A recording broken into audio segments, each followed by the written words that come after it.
ጥንታዊ ግሪካውያን አተምን በሐሳባቸው ጸንሰውት ነበር። ይህንን ሐሳብ ለመውለድ ግን ሺህ ዓመታቶች አልፈው እስከ 1800 መጠበቅ ነበረበትና አይወለድ የለም አተምም ከሳይንስ ጠበብቶች ተወለደ። ይህ ግዙፍ ግኝት በዘመኑ እዚህ ደርሳል ተብሎ ያልተገመተ ቢሆንም ዓመታትን እየተኩ ዛሬ ላይ አንድ የአተም ቅንጣት ከአንድ አይን ጥቅሻ ባነሰ ፍጥነት ጊዜ ውስጥ አንድ ከተማን ዶጋመድ ማድረግ የሚያስችል ጉርምስና ላይ ደርሳለች።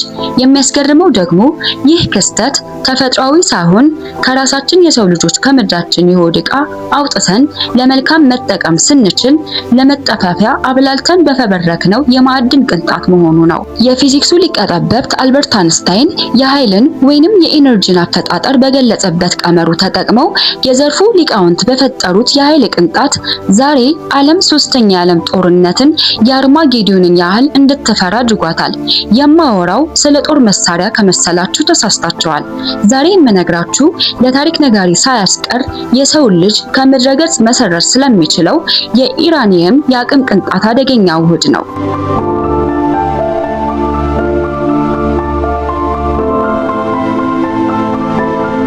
ከዓለማችን ሀያላን ሀገራት መካከል የኒውክሌር የጦር መሳሪያዎች ፉክክር የተጀመረው በጀርመንና ህብረ ብሔሩ ጥምር ኃይሎች መካከል ከሁለተኛ የዓለም ጦርነት በፊት ነበረ። በዚህ ግጭት አንድምታ ነው በ1930 ጀርመን ውስጥ በሚገኘው ቴዘር ዊሊያም ተብሎ በሚጠራው ተቋም ውስጥ ኦቶማን ሁንና ሌዴልፍድ ስትርስማንን የተባሉ ሳይንቲስቶች የአተምን ቅንጣት በተሳካ ሁኔታ መነጠል የቻሉት። ጥቂት ቆይቶ ሄሴ ሚትነርና ኦቶማን የአተም ቅንጣትን የመፈነካከስ የተሳካ ስራ ወደ ኒውክሌር የማብላላት ደረጃ ማደጉ ይፋ አደረጉ። የአጋጣሚ ጉዳይ ሆኖ የዚህ ታሪክ ፈብራኪ ቁንጮችና በአተሚንግ ጉዳይ ላይ የሚሰሩ የታላላቅ አእምሮ ባለቤቶች አይሁዶችና ጀርመኖች ነበሩ። በወቅቱ የጀርመን መሪ የነበረው አዶልፍ ሂትለር ጸረ ሰማያዊት አመለካከቱ የሰከረ ስለነበረ ጀርመን ውስጥ የነበሩትን እነዚህ የብሩህ አእምሮዎች ገፍቶ ወርቅ አንጥፋ ለተቀበለቻቸው ወደ አሜሪካ እንዲሰደዱ አድርጓቸዋል። እነዚህ ተሰዳጅ ሳይንቲስቶች ስለ ጉዳዩ አውሮፓን በአይነ ቁራኛ ይከታተል ስለነበረው የአሜሪካ ወታደራዊ ተቋም አሳወቁ። የዚህ ዕውቀት ባለቤት በመሆኗ ጀርመን የኒውክሌር ቦምብ በመስራት የመጀመሪያው ሀገር ትሆናለች የሚል ፍራቻ በመላው ዓለም ነግሶ ነበረ። አልበርት አንስታይንም ከነዚህ ስደተኞች አንዱ ነበርና የዚህን ግኝት ሚና ሙሉ በሙሉ ያውቅ ነበረ። ምክንያቱም የአተምን ቅንጣት ያለውን ምስጢራዊ አቅም ለዘመናዊ ዓለም የገለጠው የመጀመሪያው ሰው እሱ ነበርና ለወቅቱ የአሜሪካ ፕሬዝዳንት ጉዳዩን የሚያሳውቀው አሜሪካ ከጀርመን ቀድማ ቦምቡን መስራት እንዳለባት ተጽዕኖ አሳስቦ እንደነበር ታሪክ ይዋሳል። በወቅቱ የአሜሪካ ፕሬዝዳንት የነበሩት ሮዝቬልት የጉዳዩን ዓለም አቀፋዊ አንድምታ በተሟላ ሁኔታ ተገንዝበውት ነበርና ቦምቡን በቀዳሚነት ለመገንባት ሽቅድምድም ጀመሩ። ሮዝቬልት በማንሃተን ደሴት ውስጥ በከፍተኛ ምስጢር ቦምቡ እንዲገነባ ትዕዛዝ ሰጡ። ለሜጀር ጀነራል ሌስ ቤ ግሩፕ በሚመራ $2 ቢሊዮን ታይቶ የማይታወቅ ሳይንሳዊ ምርምር እንዲያከናውን ኃላፊነቱን ሰጡ። ቀልብን ከሚገዛው ከዚህ ቦምብ ግንባታ ምንም እንኳን ቦምብ የተሰራላት የመጀመሪያዋ ጠላት ጀርመን ብትሆንም ቀስ በቀስ የቦምቡ አፈሙዝ ወደ ሶቪየት ህብረት ዞረ። በኒውክሌር የጦር መሳሪያ ከአሜሪካ ጋር ፉክክር የገባችው የመጀመሪያው ሀገር ጀርመን በቀዩ ጦር በግንቦት ወር በ1937 ተሸነፈችና ሁሉም የኒውክሌር ማብለያ ተቋማቶቿ ሁሉ እንዲወድሙ ሆነ። በዚህም የኒውክሌር ጦር መሳሪያ ፉክክሩ የመጀመሪያው ሂደት በውጥን አስቀረው።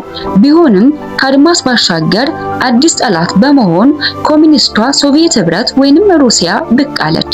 የኮሚኒዝም መስፋፋት የፈጠረው ፍርሃት የአቶሚክ ቦምብ ግንባታን በአስደንጋጭ መጠን አፋፋመው።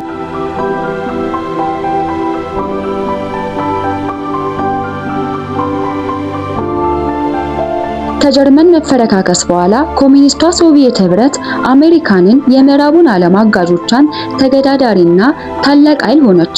በዚህም ሳቢያ የምዕራባውያን አጋር ሀገራቶች ይህንን የኮሚኒዝም ጉዞ ለማስቆም አንዳች የማያዳግም የጦር መሳሪያ መስራት እንደሚገባ ተገንዝበው ነበርና ከመነሻው ለጀርመን ታስቦ የተነደፈውና በጃፓን ላይ የተሞከረው ይህ አንዳች ነገር በኋላ ለኮሚኒስቷ ሶቪየት ህብረት ጥቅም ላይ ዋለ። ከሁለተኛው የዓለም ጦርነት ጦርነት ወቅት በአንድ ጎራ የሚበሩት አሜሪካንና ሶቪየቷ እንደ ባላንጣነት መታየት በመጀመራቸው የጦር መሳሪያ ፉክክሩን ለመቀጠል ወደ ሁለተኛ የፉክክር ሂደት አስገብቷቸዋል። በኒው ሜክሲኮ በዓላማ ቦርድ አካባቢ ሐምሌ 9 1937 ከሶስቱ ቦምቦች የመጀመሪያው ተሞከረ። ይህም እውነት ሬኒ ቴስት በመባል ይታወቃል። በተሳካ ሁኔታ የቀጠለው ሙከራ የሰው ልጅ ታሪክ ውስጥ የኒኩለር ቦምብ ውደትንና የኒኩለር ዘመን ጅማሮውን አበሰረ። ታዋቂው የፊዚክስ ሳይንቲስት ሮበርት ኦፕንሄመር በአንድ ሙከራ ከ13 ቀናት በፊት ፕሬዝዳንት ሮዝቬልት በጻፈው ደብዳቤ እንደተጠቀሰው የዓለምን መጪውን ሁኔታ ሙሉ በሙሉ የሚቀርፈውና አቻ የሌለው የጦር መሳሪያ በመስራት ላይ መሆኑን ገልጾላቸው ነበር። አንዳንድ ሳይንቲስቶችም በአሜሪካና በሶቪየት ህብረት ሩሲያ መካከል የሚደረገው የኒኩለር ጦርነት መሳሪያ ፉክክር አደጋን አስቀድሞ በማየት የአሜሪካ መንግስት የኒኩለር ሚስጥሩን ለሶቪየት ህብረት እንድታጋራ በመገፋፋት የጦር መሳሪያ ፉክክሩ እንዲቆም ይሞክሩ ነበር። ነገር ግን ሙከራቸው አልተሳካም ነበር። እናም ፉክክሩ ድልን ተስፋ በማድረግ ቀጠሉ። ሁለቱ ሀያላን ሀገራት ዓለምን በሁለት ጎራ ከፍለው ከፍተኛ የቃላት ጦርነቱን አጣጣፉ። ሁለቱም በየፊናቸው ፕሮፓጋንዳን በማራገብ ደጋፊ ሀገራትን በየጎራቸው ለማሰለፍ ጥረት አደረጉ። ከኢኮኖሚ ፉክክሩ ጎን ለጎን ሁለቱ ሀያላን ሀገራት በወታደራዊ መስክ ያደረጉት ፉክክር አንዱ የቀዝቃዛው ጦርነት አካል ነበር።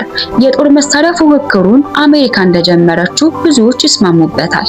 ጃፓንን ለማንበርከክ አሜሪካ የተጠቀመችው አቶሚክ ቦምብ በአንድ ድንጋይ ሁለት ወፍ እንዲሉ አንድም አስከፊውን ጦርነት ደምድሞ እፎይታን ያጎናጸፈ፣ ሁለትም ለአሜሪካ ተቀናቃዮች ቀጣዩን ዓለም ሀያልነቷን ያረዳ ነበር። ለታሪክ ደግሞ ሌላ ጠባሳንና የሂሮሺማ አይረሴ ገጽታ ምልክት ሆኗል። አሜሪካና ሶቪየት ህብረት መልሰው በባላንጣነት ጎራ ለይተው የሚቀናቀኑበት አዲስ ምዕራፍ የተከፈተበት አዲስ አሰላለፍም እንዲፈጠር ምክንያት ነው።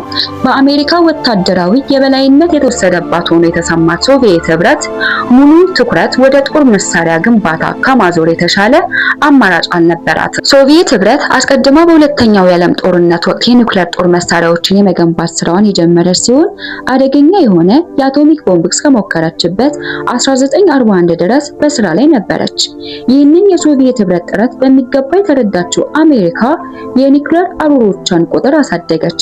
በመሆኑም 1939 እስከ 1948 ባለው ጊዜ ውስጥ አሜሪካ የኒውክሌር አሩሮቿን ወደ 2422 ስታሳድግ እንዲሁም ሶቪየት ህብረት ደግሞ ከ200 በላይ ማሳደግ አልቻለችም ነበር። በዚህም ሳቢያ የሶቪየት ህብረት ይህንን ከፍተኛ ልዩነት ለማጥበብ እንቅልፏን አጥታ ደፋ ቀና ማለቱን ተያዘችው።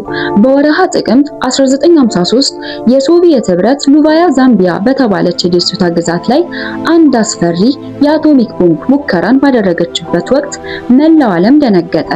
ሶቪየት የገነባችው ቦምብ በሰው ልጅ ታሪክ ውስጥ የተገነባው ግዙፍና አደገኛው ቦምብ የተባለበት ነበር። ሂሮሺማ ቦምቢያ 3800 እጥፍ ኃይለኛ ነበር። ይህ ቦምብ በሬክታል ስኬል 5.0 የሚለካ የመሬት መንቀጥቀጥ ማስነሳት ይችላል። በፍንዳታው የሚፈጠረው የጅብ ጥላ አይነት ደመና እስከ 60 ኪሎ ሜትር ድረስ ወደ ሰማይ ይነሳል። ይህም 7 እጥፍ ከኤቨረስት ተራራ ይረዝማል እንደማለት ነው። ስፋቱም 1.5 ኪሎ ሜትር የሚረዝም 335 ሜትር ጥልቀት ያለው ሐይቅ ይፈጥራል። እንዲሁም በ37 ኪሎ ሜትር ራዲየስ ውስጥ ያለን ማንኛውም ነገር ሙሉ በሙሉ ያወድማል እንደማለት ነው። በአጠቃላይ ሶቪየት ህብረት ዘግናኝ ውድመት የሚያስከትለውን የዚህ አስፈሪ ቦምብ ባለቤት በመሆን ከአሜሪካ ጋር በሚሳኤል ብዛት ያለውን ሰፊ ክፍተት ለማካካስ የቻለችበት አጋጣሚም ነበር።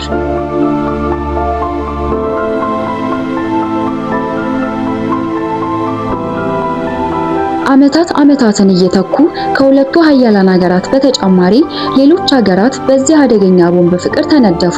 ዛሬ ላይ ይህንን የኒውክሌር አረር 9 ሀገራቶች የታጠቁት ሲሆን ትነኩኝና አብረን ፍግም እንላለን እያሉ የተቀረውን ዓለም ያስፈራሩበታል። በከፍተኛው የኒውክሌር አረር ቁጥር ሩሲያ በ4309 መጠን ስትመራ፣ አሜሪካ 3700፣ ቻይና በ600፣ ፈረንሳይ በ290፣ እንግሊዝ 225 ህንድ በ180 ፓኪስታን በ170 የለኝም ብላ የምትክደው እስራኤል በ90 እንዲሁም ሰሜን ኮሪያ 50 የኒውክሌር አሩሮችን ታጥቀው አንዳች ትንኮሳን ይጠባበቃሉ። አሁን ባለንበት የ21ኛው ክፍለ ዘመን መባቻ ላይ ደግሞ ሀያላኑን በኒውክሌር ገደል አፋፍ ላይ ያስቆመ አደገኛ የኒውክሌር ጦርነት ስጋት በዓለማችን ላይ አርብቧል። ዩክሬንና ሩሲያ ደግሞ የኒውክሌር ውዝግቡን ቀስቅሰዋል። አውሮፓውያኑም ሩሲያ ላይ ያደሙ ይመስላሉ። ሶስተኛው የዓለም ጦርነት ሊቀሰቀስ በደጅ ነው እየተባለም ይፈራል። ይህ ከሆነ ደግሞ ግጥሚያው በኒውክሌር መሆኑ አይቀርም። በተጨማሪም የዘንድሮ የእስራኤልና ኢራን ውጥረት ሌላኛው አጀንዳ ሆኖ ቆይቷል። ዓለማችን ጭንቅ ውስጥ ገብታለች። መሪዎች እንደ ኬኔዲና እንደ ክሩስቼቭ ብልህ መሆን ይገባቸዋል። ነገ ምን እንደሚከሰት አይታወቅምና ከብዙ አቅጣጫ የሀገራቶች የኒውክሌር መታጠቅ የብዙ ተንታኞች የተለያየ ምልከታ ሲሰጥ ይሰማል። የኒውክሌር ጦር መሳሪያ ባይኖር ዓለም የከፋ ስጋት ይገጥመኛል ብላ ስለማትፈራ እስካሁን ሶስተኛው የዓለም ጦርነት ትጀምር ነበር ሲሉ፣ የተቀሩት ደግሞ ለሶስተኛው የዓለም ጦርነት እየተዘጋጁበት ነው በሚለው መላምታቸውን ያስቀምጣሉ።